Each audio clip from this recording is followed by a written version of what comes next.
Hello friends and welcome back on my YouTube channel science study and motivation. आज मैं आपको प्रेमचंद जी की कहानी बड़े भाई साहब सुनाने जा रहा हूँ। मेरे भाई साहब मुझसे 5 साल बड़े थे, लेकिन 3 दर्जे आगे।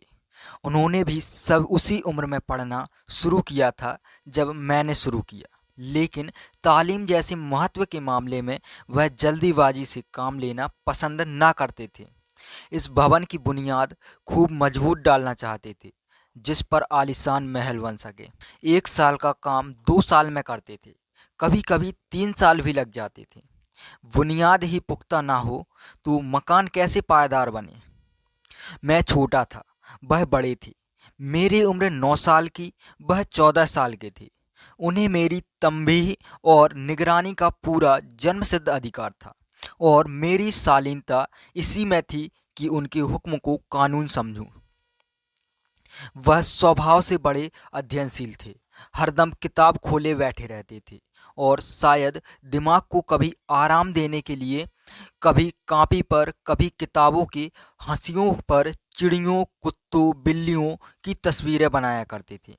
कभी कभी एक ही नाम या शब्द या वाक्य 10-20 बार लिख डालते। कभी एक शेर को बार बार सुंदर अक्षर से नकल करते। कभी ऐसी शब्द रचना करते जिसमें ना कोई अर्थ होता, ना कोई सामंजस्य। मसलन एक बार उनकी कॉपी पर मैंने यह इबारत देखी: स्पेशल, अमीना, भाइयों भाइयों, दरअसल, भाई भाई, राधे श्याम, श्रीयुत राधे श्याम। 1 घंटे तक देखा। इसके बाद एक आदमी का चेहरा बना हुआ था। मैंने चेष्टा की कि इस पहेली का कोई अर्थ निकालूं, लेकिन असफल रहा, और उनसे पूछने का साहस ना हुआ। वह नवी जमात में थे, मैं 5वीं में। उनकी रचनाओं को समझना मेरे लिए छोटा मुंह बड़ी बात थी। मेरा जी पढ़ने में बिल्कुल ना लगता था।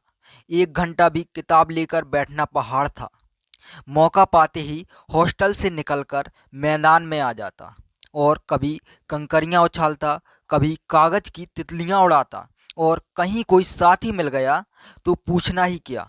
कभी चार दीवारी पर चढ़कर नीचे कूद रहे हैं, कभी फाटक पर बार बार उसे आगे पीछे चलाते हुए मोटर कार का आनंद उठा रहे हैं।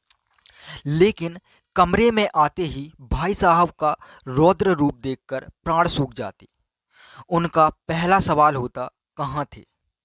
हमेशा यही सवाल इसी ध्वनि में पूछा जाता था, और इसका जवाब मेरे पास केवल मौन था। न जाने मुंह से यह बात क्यों ना निकलती कि जरा बाहर खेल रहा था। मेरा मौन कह देता था कि मुझे अपना अपराध स्वीकार है, और भाई साहब के लिए इसके सिवा और कोई इलाज ना था। रोज से मिले हुए शब्दों में मेरा सत्कार करें। इस तरह अंग्रेजी पढ़ोगे तो जिंदगी भर पढ़ते रहोगे, और एक हर्फ ना आएगा। अंग्रेजी पढ़ना कोई हंसी खेल नहीं है कि जो चाहे पढ़ ले। ऐरा गैरा नत्थु खैरा सभी अंग्रेजी के विद्वान नहीं हो जाते। यहाँ रात दिन आंखें फोड़नी पड़ती हैं और खून जलाना पड़ता है जब कहीं यह विधा आती है। और आती क्या है, हाँ, कहने को आ जाती है। बड़े बड़े विद्वान भी शुद्ध अंग्रेजी नहीं लिख सकते, बोलना तो दूर रहा।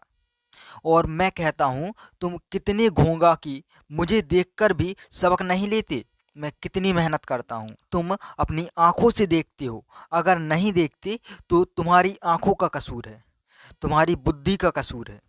इतने मेले तमाशे होते हैं, तुमने मुझे कभी जाते देखा है? रोज ही क्रिकेट और हॉकी मैच होते हैं, मैं कभी नहीं जाता, हमेशा पढ़ता रहता हूँ। उस पर भी एक दर्जे में 2-2, 3-3 साल पढ़ा रहता हूँ। फिर तुम कैसे आशा करते हो कि तुम यूं खेल कूद कर, वक्त गवाकर पास हो जाओगे? मुझे तो 2 ही 3 साल लगते हैं। तुम उम्र भर इसी दर्जे में पड़े सड़ते रहोगे। अगर तुम्हें इस तरह उम्र गंवानी है तो बेहतर है घर चले जाओ और मज़े से गुल्ली डंडा खेलो। दादा की गड़ी कमाई के रुपयों को क्यों बर्बाद करते हो? मैं यह लताड़ सुनकर आंसू बहाने लगता। जवाब ही क्या था? अपराध तो मैंने किया, लताड़ कौन सहे। भाई साहब उपदेश की कला में निपुण थे।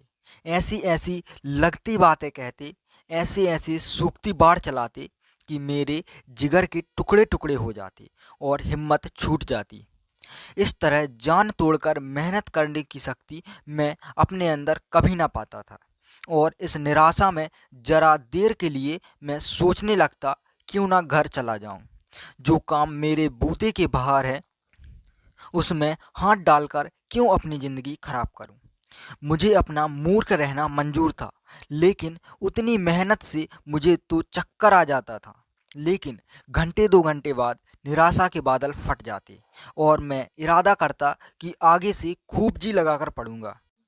चटपट एक टाइम टेबल बना डालता, बिना पहले से नक्शा बनाए, बिना कोई स्कीम तैयार किए काम शुरू करूं। टाइम टेबल में खेल कूद की मद बिल्कुल उड़ जाती। प्रातःकाल उठना, 6 बजे मुंह हाथ धोना, नाश्ता कर पढ़ने बैठ जाना, 6 से 8 तक अंग्रेजी, 8 से 9 तक हिसाब, 9 से 9:30 तक इतिहास, फिर भोजन और स्कूल। 3:30 बजे स्कूल से वापस होकर आधा घंटा आराम, 4 से 5 तक भूगोल, 5 से 6 तक ग्रामर, आधा घंटा हॉस्टल के सामने टहलना, 6:30 से 7 तक अंग्रेजी कंपोजिशन, फिर भोजन करके 8 से 9 तक अनुवाद, 9 से 10 तक हिंदी, 10 से 11 तक विविध विषय, फिर विश्राम। मगर टाइम टेबल बना लेना एक बात है और उस पर अमल करना दूसरी बात। पहले ही दिन से उसकी अवहेलना शुरू हो जाती। मैदान की वह सुखद हरियाली, हवा के वह हल्के हल्के झोंके, फुटबॉल की उछल कूद, कबड्डी के वह दाव घात वाली वाल की वह तेजी और फुर्ती मुझे अज्ञात और अनिवार्य रूप से खींच ले जाती। और वहां जाते ही मैं सब कुछ भूल जाता।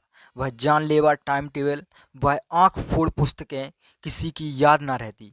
और फिर भाई साहब को नसीहत और फजीहत का अवसर मिल जाता। मैं उनके साय से भागता, उनकी आंखों से दूर रहने की चेष्टा करता, कमरे में इस तरह दबे पांव आता कि उन्हें खबर ना हो।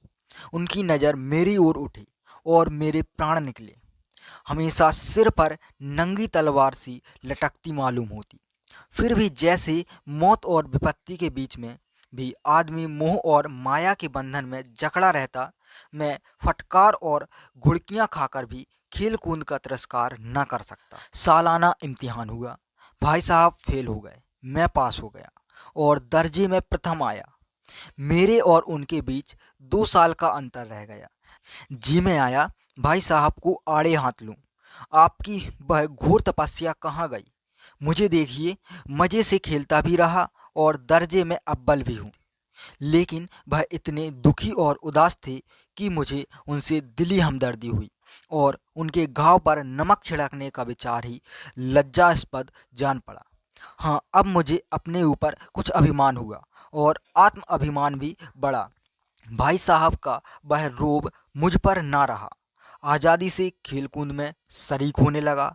दिल मजबूत था। अगर उन्होंने फिर मेरी फजीहत की तो साफ कह दूंगा, आपने अपना खून जलाकर कौन सा तीर मार लिया। मैं तो खेलते कूदते दर्जे में अव्वल आ गया। जवाब से यह हेकड़े जताने का साहस न होने पर भी मेरे रंग ढंग से साफ जाहिर होता था कि भाई साहब का वह आतंक अब मुझ पर नहीं है। भाई साहब ने इसे भांप लिया। उनकी सहसत बुद्धि बड़ी तीव्र थी और एक दिन जब मैं भोर का सारा समय गुल्ली डंडे की भेंट करके ठीक भोजन के समय लौटा तो भाई साहब ने मानो तलवार खींच ली और मुझ पर टूट पड़े। देखता हूँ इस साल पास हो गए और दर्जे में अव्वल आ गए तो तुम्हें दिमाग हो गया है। मगर भाईजान, घमंड तो बड़े बड़े का नहीं रहा, तुम्हारी क्या हस्ती है। इतिहास में रावण का हाल तो पढ़ा ही होगा। उसके चरित्र से तुमने कौन सा उपदेश लिया, या यूं ही पढ़ गए। महज इम्तिहान पास कर लेना कोई चीज नहीं, असल चीज है बुद्धि का विकास। जो कुछ पढ़ो उसका अभिप्राय समझो। रावण भूमंडल का स्वामी था, इसे राजाओं का चक्रवर्ती कहते हैं। आजकल अंग्रेजों के राज्य का विस्तार बहुत बड़ा हुआ है, पर इन्हें चक्रवर्ती नहीं कह सकते। संसार में अनेकों राष्ट्र अंग्रेजों का आधिपत्य स्वीकार नहीं करते, बिल्कुल स्वाधीन है। रावण चक्रवर्ती राजा था। संसार में सभी महीप उसे कर देते थे। बड़े बड़े देवता उसकी गुलामी करते थे। आग और पानी के देवता भी उसके दास थे। मगर उसका अंत क्या हुआ? घमंड ने उसका नाम निशान तक मिटा दिया। कोई उसे एक चुल्लू भर पानी देने वाला भी ना बचा। आदमी जो कुकर्म चाहे करे, पर अभिमान ना करे, इतराए नहीं। अभिमान किया और दीन दुनिया से गया। शैतान का हाल भी पड़ा ही होगा। उसे यह अनुमान हुआ था कि ईश्वर का उससे बढ़कर सच्चा भक्त कोई भी नहीं। अंत में यह हुआ कि स्वर्ग से नरक में ढकेल दिया गया। शाह रूम ने भी एक बार अहंकार किया था, भीख मांग मांग कर मर गया। तुमने तो भी केवल एक दर्जा पास किया है और अभी से तुम्हारा सिर फिर गया। तब तो तुम आगे बढ़ चुके। यह समझ लो कि तुम अपनी मेहनत से नहीं पास हुए। अंधे के हाथ बटेर लग गई, मगर बटेर केवल एक बार हाथ लग सकती है, बार बार नहीं। कभी कभी गुल्ली डंडा में भी अंधे का चोट पर निशाना पड़ जाता है। उससे कोई सफल खिलाड़ी नहीं हो जाता। सफल खिलाड़ी वह है जिसका कोई निशान खाली ना जाए। मेरे फेल होने पर ना जाओ। मेरे दर्जे में आओगे तो दांत पसीना आएगा। जब अलजेब्रा और ज्योमेट्री की लोहे की चने चबाने पड़ेंगे और इंग्लिस्तान का इतिहास पढ़ना पड़ेगा। बादशाहों के नाम याद रखना आसान नहीं है। 8-8 हेनरी हो गुजरे हैं। कौन सा कांड किस हेनरी के समय हुआ, क्या यह याद कर लेना आसान समझते हो? हेनरी 7वें की जगह हेनरी 8वां लिख दिया और सब नंबर गायब।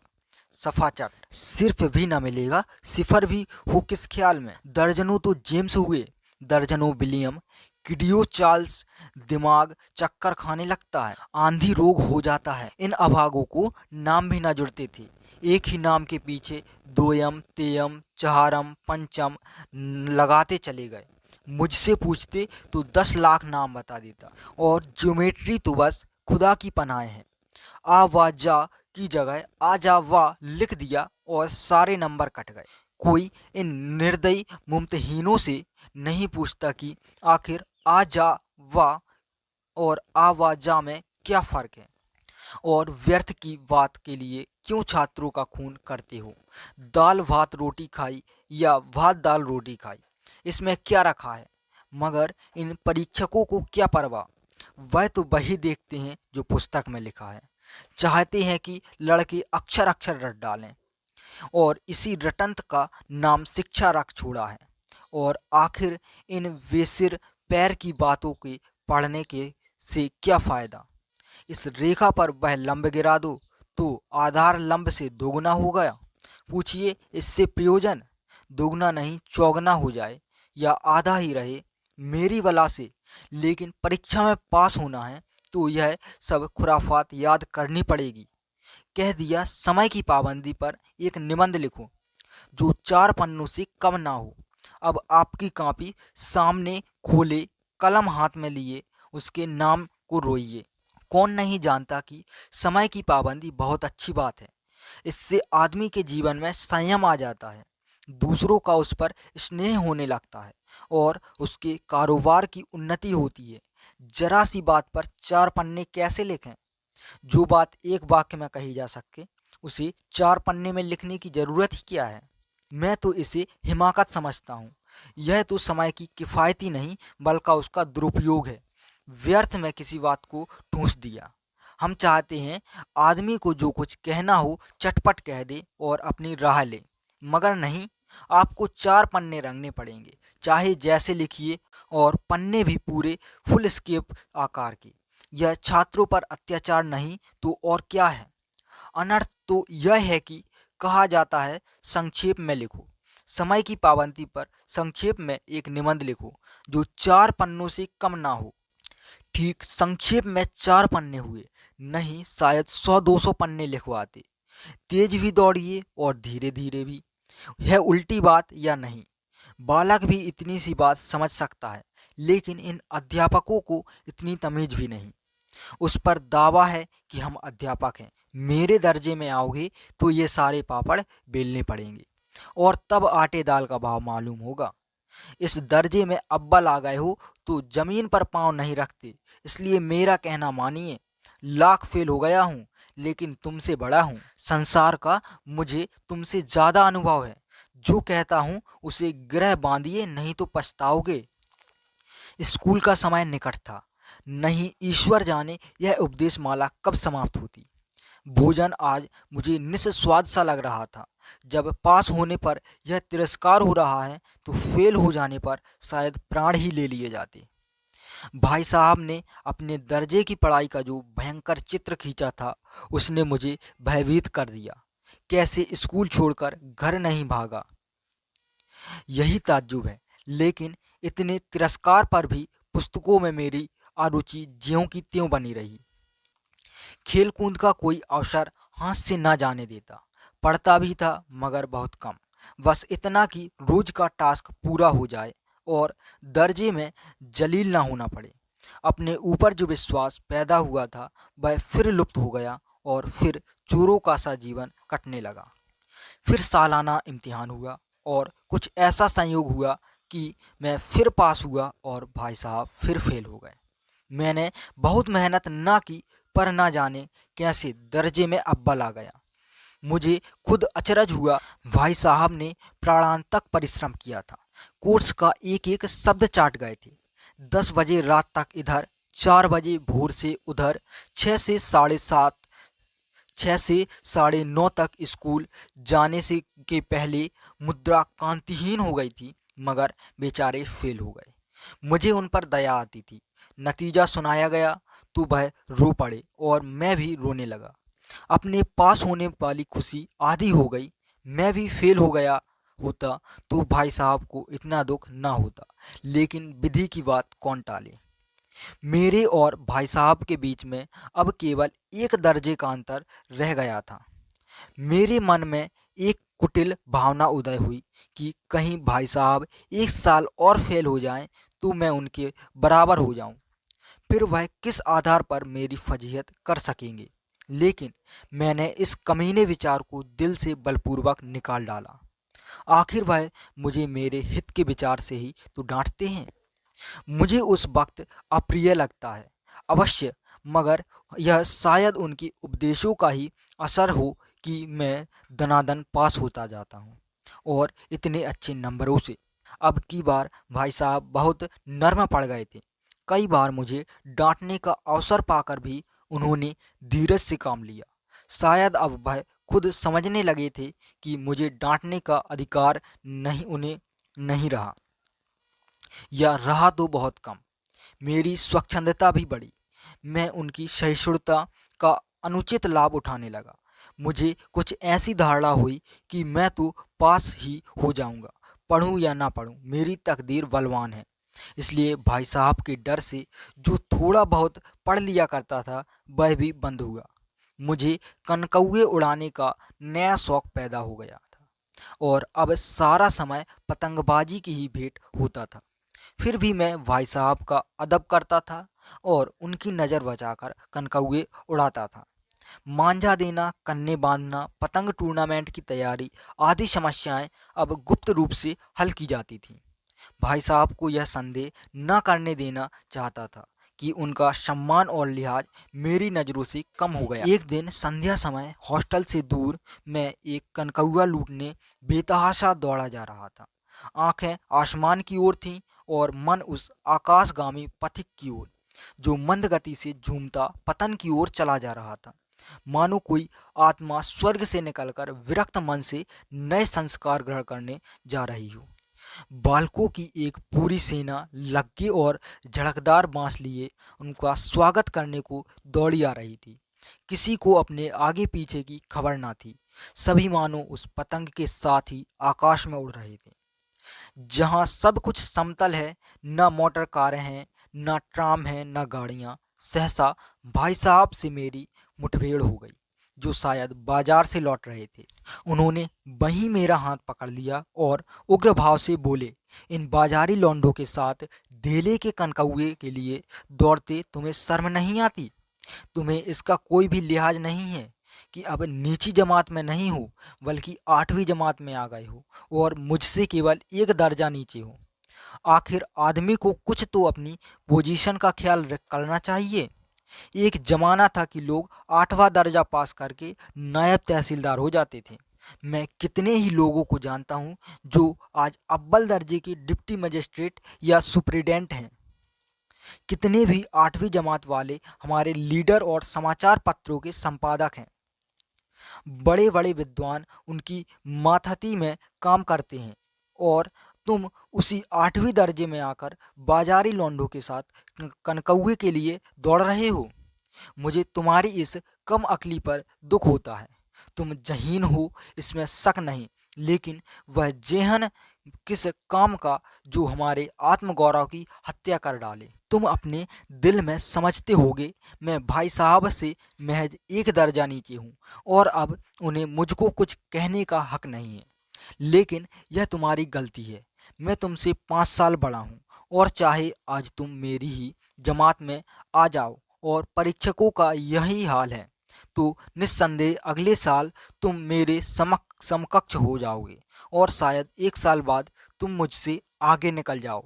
लेकिन मुझ में और जो 5 साल का अंतर है उसे तुम क्या खुदा भी नहीं मिटा सकता। मैं तुमसे 5 साल बड़ा हूँ और हमेशा रहूँगा। मुझे दुनिया और जिंदगी का जो तजुर्बा है तुम उसकी बराबरी नहीं कर सकते, चाहे तुम एमए, डी फिल और डी लिटरेचर क्यों ही ना हो जाओ। समझ किताबें पढ़ने से नहीं आती। हमारी अम्मा ने कोई दर्जा पास नहीं किया और दादा भी शायद 5वीं जमात के आगे नहीं गए, लेकिन हम दोनों चाहे सारी दुनिया की विधा पढ़ लें, अम्मा और दादा को हमें समझाने और सुधारने का अधिकार हमेशा रहेगा। केवल इसलिए नहीं कि वे हमारे जन्मदाता हैं, बल्कि इसलिए कि उन्हें दुनिया का हमसे ज़्यादा तजुर्बा है और वह रहेगा भी। अमेरिका में किस तरह की राज्य व्यवस्था है और 8वें हेनरी ने कितने विवाह किए हैं और आकाश में कितने नक्षत्र हैं, यह बातें चाहे उन्हें ना मालूम हो, लेकिन हजारों ऐसी आती हैं जिनका ज्ञान उन्हें हमसे और तुमसे ज़्यादा है। देव ना करे आज मैं बीमार हो जाऊं तो तुम्हारे हाथ पांव फूल जाएंगे। दादा को तार देने के सिवा तुम्हें और कुछ ना सूझेगा, लेकिन तुम्हारी जगह पर दादा हो तो किसी को तार ना दें, ना घबराएं। पहले खुद मर्ज पहचान कर इलाज करेंगे, उसके बाद सफल ना हुए तो किसी डॉक्टर को बुलाएंगे। बीमारी तो खैर बड़ी चीज है, हम तुम तो इतना भी नहीं जानते कि महीने भर का राशन महीने भर कैसे चलाएं। जो कुछ दादा भेजते हैं उसे हम 20-22 तक खर्च कर डालते हैं और पैसे पैसे को मोहताज हो जाते हैं। नाश्ता बंद हो जाता है, धोबी और नाई से मुंह चुराने लगते हैं। लेकिन जितना आज हम और तुम खर्च कर रहे हैं उसके आधे में दादा ने अपनी उम्र का बड़ा भाग इज्जत और नेकनामी के साथ निभाया है और एक कुटुंब का पालन किया है जिसमें सब मिलाकर 9 आदमी थे। अपने हेडमास्टर साहब को ही देखो, एमए है कि नहीं, और यहाँ के एमए नहीं ऑक्सफोर्ड के। 1000 रुपये पाते हैं, लेकिन उनके घर इंतजाम कौन करता? उनकी बूढ़ी माँ। हेडमास्टर साहब की डिग्री यहाँ बेकार हो गई। पहले खुद घर का इंतजाम करते थे, पूरा खर्च ना पड़ता था, कर्जदार रहते थे। जब से उनकी माताजी ने प्रबंध अपने हाथ में ले लिया है, जैसे घर में लक्ष्मी आ गई है, तो भाईजान यह जरूर दिल से निकाल डालो कि तुम मेरे समीप आ गए हो और अब स्वतंत्र हो। मेरे देखते तुम बेराह नहीं चल पाओगे। अगर तुम यूं ना मानोगे तो मैं थप्पड़ दिखाकर भी तुम्हें जरूर मनवाऊंगा। मैं जानता हूँ तुम्हें मेरी बातें जहर लग रही हैं। मैं उनकी इस नई नई युक्ति से नतमस्तक हो गया। मुझे आज सचमुच अपनी लघुता का अनुभव हुआ और भाई साहब के प्रति मेरे तमस में श्रद्धा उत्पन्न हुई। मैंने सजल आंखों से कहा, हरगिज नहीं, आप जो कुछ फरमा रहे हैं वह बिल्कुल सच है और आपको कहने का अधिकार है। भाई साहब ने मुझे गले लगा लिया और बोले, कनकौए उड़ाने को मैं मना नहीं करता, मेरा भी जी ललचाता है, लेकिन क्या करूं? खुद बेराह चलूं तो तुम्हारी रक्षा कैसे करूं? यह कर्तव्य भी तो मेरे सिर पर है। संयोग से उसी वक्त एक कटा हुआ कनकौआ हमारे ऊपर से गुजरा। उसकी डोर लटक रही थी। लड़कों का एक गोल पीछे पीछे दौड़ा चला आता था। भाई साहब लंबे हैं, उन्होंने उछलकर उसकी डोर पकड़ ली और बेतहाशा होटल की तरफ दौड़े। मैं पीछे पीछे दौड़ रहा था। दोस्तों, आपको प्रेमचंद जी की कहानी बड़े भाई साहब कैसी लगी? आप अपनी राय कमेंट सेक्शन में ज़रूर शेयर करें। और आप प्रेमचंद जी की कौन सी कहानी सुनना पसंद करते हैं, आप हमें ज़रूर बताएं। और हमारे चैनल को सब्सक्राइब करना ना भूलें और साथ ही बेल आइकॉन को भी प्रेस कर लें। धन्यवाद।